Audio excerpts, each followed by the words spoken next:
뭐 5월 9일 종료가 되는 건지 5월 9일까지 계약분인 건지 아직 정확하게 뭐 그게 나온 게 없기 때문에 동의는 막 그렇게 많지가 않아요. 이미 팔 사람들 다 팔았겠죠. 갭이라서 못 팔고.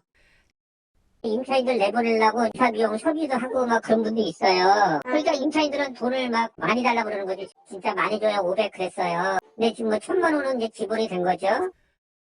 올라가는 게 뻔히 보이니까 공실로 두고 팔겠다는 분들이 많아지고 계십니다. 아, 대표님이 현장 얘기 들어보면은 그러니까 실거주 의무가 지금 발목 잡는다는 얘기 아니에요? 네. 지금 서울이 전지역이 토거지에 묶여있기 때문에. 토지거래가 구역은 전세를 끼고 사고 팔지를 못합니다. 이제 100일 정도 남았습니다. 5월 9일까지. 100일 안에 5월 9일 전에 계약을 한 사람은 유예로 인정해 주겠다라고 다소 이제 완화된 시그널을 주고 있는데 예. 이 100이라는 게 일단 전세 끼고 사고 팔지를 못하니까 전세 준 집은 거래가 금지가 되고요. 팔고 싶어도 못 팝니다. 그러면 그렇죠. 주인이 살고 있는 집을 이제 팔아야 되는데 사는 집이라면 또 이사 갈 집도 구해야 되기 때문에 그렇죠. 100일 안에 이사 갈 집을 구하고 보는 집을 팔고 토지 거래가를 받으려면 한 20일 정도 시간이 필요하거든요. 그래서 정부 메시지는 팔아라라고 하지만 현실적으로는 팔기 어려운 이게 숙제입니다. 예. 가장 아쉬운 점이 이렇게 유예를 중단하고 중과세를 부과를 한다면 작년 한 11호 대책 발표될 때 10월 정도에 이렇게 공식적으로 시그널을 줬더라면 6개월 정도의 시간이 있겠죠. 그러면 많은 분들이 다주택자들이 매물을 내놓으면서 매물이 나오니까 주택시장이 안정이 될 수는 있는데 이게 100일을 남기고 전격적으로 이렇게 발표를 하다 보니까 시장에 많은 혼선이 생기는 것은 사실입니다. 그렇군요. 자, 그리고 최근 이 온라인 부동산 커뮤니티에서 이런 말, 요즘 부동산 시장을 요약하면 이렇다라는 말이 유행이랍니다. 대표님, 매도자 우위가 아니라 매도자 장첸이다. 이거 범죄도시 영화에 나오는 장첸, 이 채무자에게 받아야 할 돈을 현장에서 1억을 올리는 그 장면은 부동산 시장이 빗대는 건데 이 매도자 우위를 넘어서는 지금 그런 상황이라는 거네요. 최근까지도 이제 매도자 우위 시장이 계속 지속이 되고 있었는데 정부에서 이제 강하게 드라이버를 걸고 있기 때문에 아마 집주인들도 팔고 싶어하는 집주인들이 꽤 많이 있고요.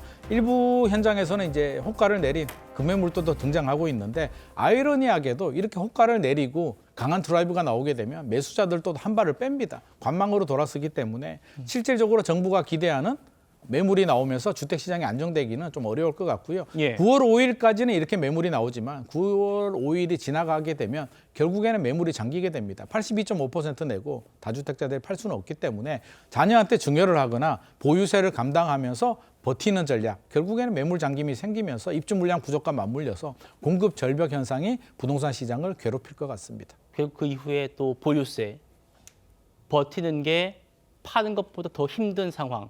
이 상황으로 이어질 가능성이 크겠네요. 당연히 매물 잠김 현상이 생기게 되고요. 뭐 정부가 동원할 수 있는 카드는 원래 기존은 보유세를 점진적으로 올리고 양도세, 거래세를 내려서 팔 수 있게 만들어줘야 되는데 지금 기조를 보게 되면 보유세를 더 강화해서 문재인 정부 시절보다 더 아프게 보유세를 때려서 견디지 못하고 팔게 만들겠다라는 게 현 정부의 기조인 것 같습니다. 알겠습니다. 참 그렇군요. 김인정 의원님께서 오늘 준비해 오신 게 많다고요. 제가 국토교통위원입니다. 그렇죠.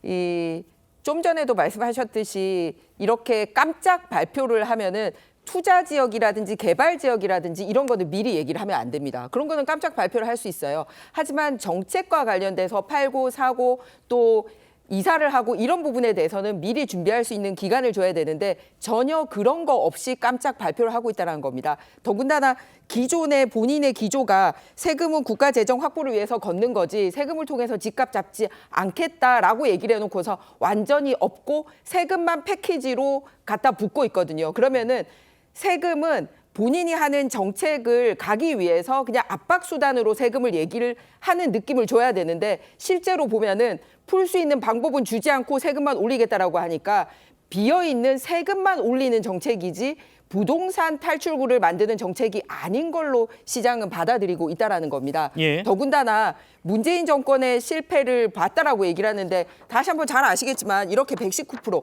정말 가파르게 상승을 했는데 그때 그 정책을 이번에 똑같이 반복하면서 시민들은 다른 방향으로 움직일 거라고 기대를 한다라는 것 자체가 잘못됐다라는 겁니다. 그래서 한 가지 정책만 발표할 게 아니라 탈출구를 함께 예를 들어서 실거래 의무, 토지거래 허가제 이런 게 세트로 몰려 있으면서 시장은 맞물려 놓고 그래 놓고 세금 올릴게 하는 걸로는 절대 해결이 되지 않습니다. 그러면 약속한 공급 물량이라도 제대로 지켜줄 수 있기를 바랍니다. 문재인 정부 때도 약속한 물량을 10분의 1도 채우지 못했기 때문에 이런 현상이 생겼기 때문에 예. 지금은 공급 대책이 답입니다. 알겠습니다.